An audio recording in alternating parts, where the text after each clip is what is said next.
Day continue అవుతుంది. So Emmanuel కెప్టెన్గా అయ్యాడు. సో ఎమాన్యుయల్ చాలా హార్డ్ వర్క్ చేసి కెప్టెన్ అయ్యాడు. చాలా స్ట్రాటజీలు తప్పించుకుంటూ కెప్టెన్ అయ్యాడు. ఆ క్యాప్ 4 times అతనే క్యాచ్ చేయడం, దట్ ఈస్ గ్రేట్ థింగ్. ఎందుకంటే నిఖిల్ అనే మంచి బాడీ బిల్డర్ ఉన్నాడు, చాలామంది గౌతమ్ అనే క్యాండిడేట్ కూడా ఉన్నాడు. They are very strong because they are from north.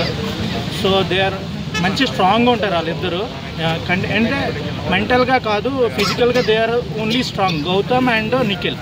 So వాళ్ళని తప్పించుకుంటూ 4 times క్యాచ్ చేశాడు. ఫస్ట్ టైం క్యాచ్ చేసినప్పుడు ప్లాన్ ప్రకారము సంజనాకి ఇచ్చాడు.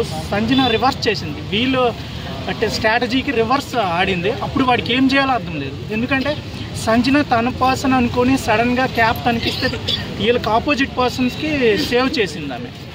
సో వీడికి పిచ్చెక్కిపోయింది, ఏం చేయాలా క్యాప్ ఎందుకు ఇచ్చాననే థాట్లోకి వెళ్ళి ఆ క్యాప్ తీసుకుందామని అనుకుంటాడు. మళ్ళీ క్యాప్ తీసుకోవడం ఎందుకని ఆగిపోతే second time he got again cap and again he got the chance and saved. మాధురికి ఛాన్స్ ఇస్తే మాధురి సేవ్ చేసింది.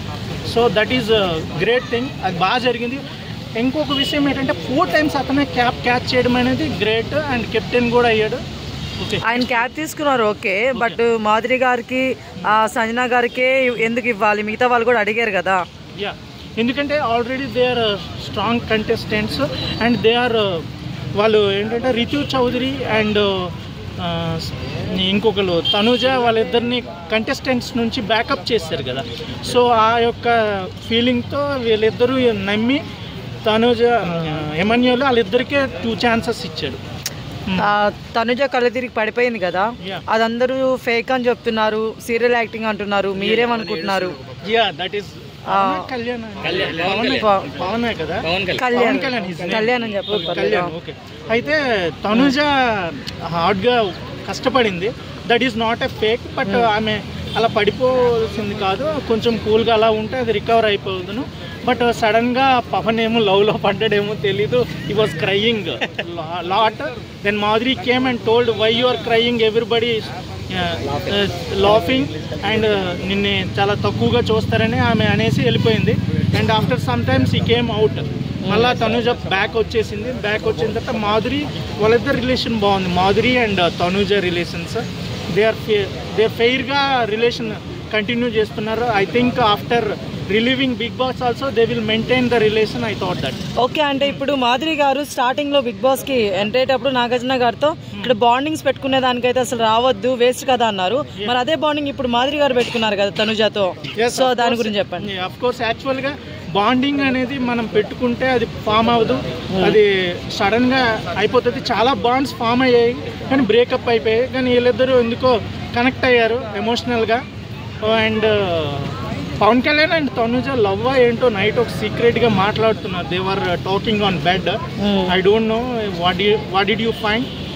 మీరేమైనా ఫైండ్ అవుట్ చేశారా? నేను ఎమాన్యుయల్ ఉందనుకుంటున్నాను. No, Emmanuel is a comedian guy and already he told his love story. And ఎమాన్యుయల్ని అందరూ మామూలుగా వాడుకుంటారు, ఎందుకంటే he has the frame.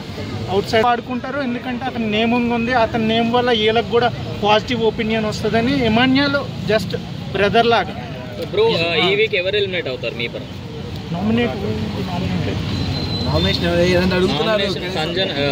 Ramya ఉంది, కళ్యాణ్ ఉన్నాడు. Yeah, actually Ramya is not playing well because she is dulling, always cooking and eating, and she is silently sitting on beds and somewhere, but she is not playing. And actually ఆమె బయట యూట్యూబ్లో మంచి famous అయింది and she was getting trolling from the people because outside she was very pretty and inside is not pretty. The people were saying like that. అలా చెప్తున్నారు. అది ఆమెకి negative అవుతుంది. అండ్ ఒక మేసం కూడా పెట్టారు, అది డిఫరెంట్గా పెట్టారు, అది మగోడ్లా కనబడుతుంది. అది నేను ఫస్ట్ చూడగానే ఏమనుకున్నానంటే అది ఆమెకి అట్లా ఉందేమో అని అనుకున్నాను. తర్వాత అది makeup. Yes, of course. Okay అండి, ఆయిషా గారు